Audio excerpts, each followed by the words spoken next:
Hey guys, I'm on the way to the casino today. So I went Monday, did alright. I felt I played well though. And so it's Wednesday, I'm going again. So yeah, I want to try and whatever. I feel like I do better when I vlog, so I'm going to try and vlog each time I go and see how that goes. Anyways, I was watching the main event last night. I'm curious what you guys thought. You know, Michael Mizrachi has a big chip lead now. There's like 4 people to go. One thing I saw, which I thought was kind of dumb though, is I think it was like a YouTube video or something, where I think it was like Negreanu and Hellmuth were saying, Daniel Negreanu, Phil Hellmuth were saying that, if Michael Mizrachi wins the tournament, he definitely has to make the Poker Hall of Fame. And I was just thinking to myself, like, I understand, like, there was 7 people left. He was all in ace king against kings, and river the ace. But if he didn't river that ace, or win the hand, he would have been out in 7th place, right? So I'm like, to say if he wins the tournament, he definitely deserves to be in the Poker Hall of Fame. Isn't that like very results oriented? And then I just started thinking about the fact that there even is a Poker Hall of Fame. Seems kind of crazy to me. At least with poker, like the way I see poker, the way I think of poker, is like, for me, I mean, yeah, I love poker. I really enjoy playing it. It's like, it's a strategy game. It's a strategy game. But I think at this point with poker, in terms of like, all the solvers and the pre-flop charts and just everything and where the game has come, to me, it seems like there's only like 2 types of poker players. There's either like a competent poker player who's, trying to win money or trying to win as much money as they can, or like there's like the incompetent poker player who's just, there to have a good time and likes to gamble and, likes to do things like, cold call 3 bets with 2-3 suited, or they go crazy anytime they get dealt 4-8 suited, because 4-8 suited is their lucky hand, But I don't really think poker is like a kind of game where you can say one player's definitely much better than the next player, assuming they're both, working hard at it, and they're both, have some sort of talent or skill or whatever you want to call it. I guess my point is like, I feel like there's a lot of comparisons you can make between, let's say, poker and blackjack, right? So let's say you showed up at a blackjack table and you saw me there, and it was me and 5 other players playing blackjack, right? So I'm sitting there and you're watching me, double down. I get 11 and I'm splitting, 8s against dealer 5. Whereas the other players at the table are all just, doubling down almost every chance they get. They're splitting any chance they get. They're constantly just doing super aggressive, crazy negative EV plays, right? And then you watch the table and maybe one of those guys is running amazing and he's like up a ton of money, and let's say the other 4 players are down a ton of money, and then whatever, let's just assume I'm running good, so I'm up a little, right? Because I'm coming down with my 11s, I'm splitting whatever, right? 2 8s against the dealer 6 and so on, right? So I'm playing optimal strategy. So anyways, if you were watching this table, would you say to people like, oh wow, Sean's an amazing blackjack player? Like, no, you'd say like, oh, like there's one guy playing properly, that's me, and everyone else is just like they're having a good time and playing as aggressive as they possibly can. So my point is, with poker, is for the most part, if you go to a table, there's pretty much, you're gonna just see like 2 types of players. There's gonna be like the competent player who's there trying to make money and who's playing pretty optimal strategy, maybe playing 15% of hands, coming in for raises, trying to stick to playing in position. And then you got the other kinds of players who are just, playing 80% of hands, cold calling tons of 3 bets, straddling every chance they get, and maybe going all in blind, who knows. But my point is, like, the whole like Poker Hall of Fame thing, I think at this point, to me, it just seems really dumb. Because it's essentially, like I said, is they were saying that, if Mizrachi wins the tournament, he should be in the Poker Hall of Fame, and then I was saying how he could have busted in 7th when he, was all in pre-ace king to kings.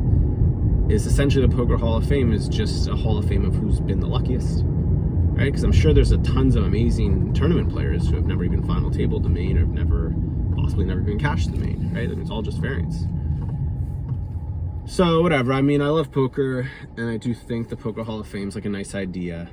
And obviously, I guess I agree, you gotta have those guys like Doyle Brunson and Amarillo Slim and whatever, Stu Ungar. Yeah, sure, you wanna have like a Poker Hall of Fame, fine. But I don't really think you can like keep having the Poker Hall. I don't think you can like keep inducting new people into a Poker Hall of Fame. It makes like no sense to me. I mean, maybe you should just change it from like a Poker Hall of Fame to like a poker museum, and you can talk about like the guys that helped establish poker, or the guys who helped bring poker to Vegas, or the guys who, you know, made No Limit Hold'em popular. Maybe you can talk about the history of poker in terms of, like, you know, cowboy saloons and 5-card draw or 5-card stud or whatever they used to play. But yeah, I just think at this point, now that poker's come where it's come, you know, to the point where it's at, to have new players that you're inducting into the Hall of Fame, to me, seems very crazy. It just seems like you're essentially just rewarding who gets the luckiest, because at this point you have so many pros. I mean, let's say you have a guy who's been a pro for 40 years just playing live cash games, you know, at his casino or whatever, and then you have another guy who's a tournament player and he got lucky in the main a few times. How can you say one guy deserves to be in the Hall of Fame and the other one doesn't? So I don't think you can keep. I think at this point they have to stop, like, inducting people into the Poker Hall of Fame. I think it's like, I don't know, it's pretty dumb at this point. And like I say too, with poker and with lots of things, I've always thought you can often break them down into two categories of, like, competent and incompetent. And another example always comes to mind is when you watch professional sports. Remember, people used to say things like, oh, Bill Belichick was like an amazing coach, and I'm just like, well, yeah, because, like, Tom Brady's his quarterback. Like, I'm pretty sure a lot of those like, I've always thought when it comes to, like, coaches in sports, as long as they're, like, working really hard and doing what they're supposed to do, I mean, how good could they possibly be at their job, right? It just comes down to who their players are. I mean, anytime a coach wins a Super Bowl or a championship or whatever it is, just look at who their players are, right? And then, I don't know, I remember after Brady left the Patriots, you know, I think they went, I don't know what the record was, but I think after Brady left, you know, they missed the playoffs. And I'm pretty sure they missed the playoffs a few times. And it's like, well, what happened? Did Bill Belichick suddenly become a bad coach? And then I think they eventually fired Bill Belichick. No, he's not a bad coach. He just doesn't have Tom Brady anymore. It's pretty clear. And yeah, I never understand that in sports when they start saying some guy's an amazing coach. Like I've always said, you either have, like, a competent coach or an incompetent coach. And for the most part, incompetent coaches, I think, are pretty rare. I think, you know, if you're a coach in the biggest league, in the best leagues, and you're getting paid $5 million a year, I guess probably a lot more now, right? So you're getting paid $10 million a year, whatever it is. I'm sure they're doing their work and they understand how to manage their players or how to sub the players or which offenses and defenses to run. I mean, it can't be that complicated, right? But yeah, so I think it's pretty rare you have one coach that's, like, way better than another coach. And I think poker's kind of gotten to this point too, where I think it's rare you have one poker player who's way better than another poker player. I was funny too, I was thinking too, I was watching the main, and I think with, like, a tournament like the main event, let's say you get 10,000 players. I don't know the exact numbers, but I imagine in the first few days you have lots of, like, you know, like I say, incompetent players who are there maybe because they won some ticket somehow or whatever it is. They don't really know how to play poker. Maybe they're playing crazy. Who knows? But I'm assuming once you get to, like, day 4 of the main, it's probably just only good players left. So then at that point, everyone seems like, if you watch on TV and stuff, it seems like everyone's just pretty much playing the same strategy. They understand ICM, and they understand, you know, what happens if you're a short stack or how to play if you're the big stack, and they understand, you know, when to 3-bet and 4-bet and full, like, you know what I'm saying? Like, you just watch it and you don't really see one person doing something that another person's not doing. One thing I was wondering about, though, is I saw a hand near the end of the night from yesterday. It was, like, 4-handed left, and the stacks are like, I think the stacks are like, you know, 20 million, 100 million, 400 million, right? So, you know, Mizrachi's 400 million. Then I saw a hand where the guy with 100 million opened and Mizrachi's directly to his left, so he 3-bet him and he folded. And then I just thought to myself, like, yeah, so maybe that kind of strategy is a little new to people, but shouldn't it be, if the stacks are 400, 100, 20, 20, then the guy with 100 essentially shouldn't ever be able to even play a hand. And the guy with 400 should pretty much be going all in blind every hand, right? Isn't that how, like, ICM works? So I thought it was kind of bad, I guess, to be open and then fold into a 3-bet when you should assume the guy with 400 million is going to 3-bet the guy with 100 million blind. And not only that, I think the guy, like I said, I think the guy with 400, Mike Mizrachi was 400 million. I think he can raise all in blind pretty much every hand at this point and probably be pretty profitable because of ICM. Anyway, so that's just my take on the tourney right now in the main event. And yeah, whatever, I'm enjoying watching it.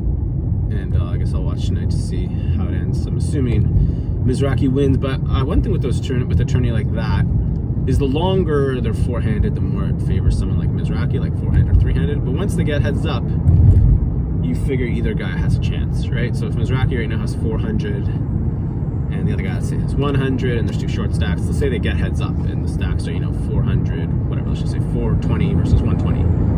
mean, now there's no ICM anymore, so yeah, like you would assume a guy with 120 should have what, a 20% chance to come back and win. So that'd be interesting. I always think heads up's pretty interesting too. I mean, there's not much knowledge on like proper heads up play, right? And you know, in heads up, you're essentially forced to play every single hand, so it's very high variance, and there's a lot of like, you know, trying to outplay each other. So that'll interest me. I'd like to see like an exciting heads up battle or whatever. And yeah, I mean, look, if one guy starts with 420, the guy starts with 120. If the guy doubles up from 120 to 240, then it's what? Then it's 280 versus 300, and then it's right. So then when I say 120 to 240, then it's 240 versus 300. So then you have almost an even heads up match. So yeah, that'll be exciting. Real quick, anything else? I mean, I'm gonna keep posting those videos of me just driving to the casino. I hope you guys enjoyed the last one. I wonder if you find it relaxing or ever just like watch as I drive. I guess it'd be more interesting if the weather changes or something, meaning like if it's raining a lot or snowing a lot or whatever. But like I said, I do like watching those videos of it's like I don't know, the person like where they hold the camera up and they walk around New York City or they drive around wherever. It is kind of fun to just kind of put on as background. So maybe this is a cool video to watch. I don't know, but I think that's pretty much everything I wanted to say today. Hopefully I can run good at the casino. Like I said, my goal is to just enjoy myself and try and play well for just one session. So that's all for now.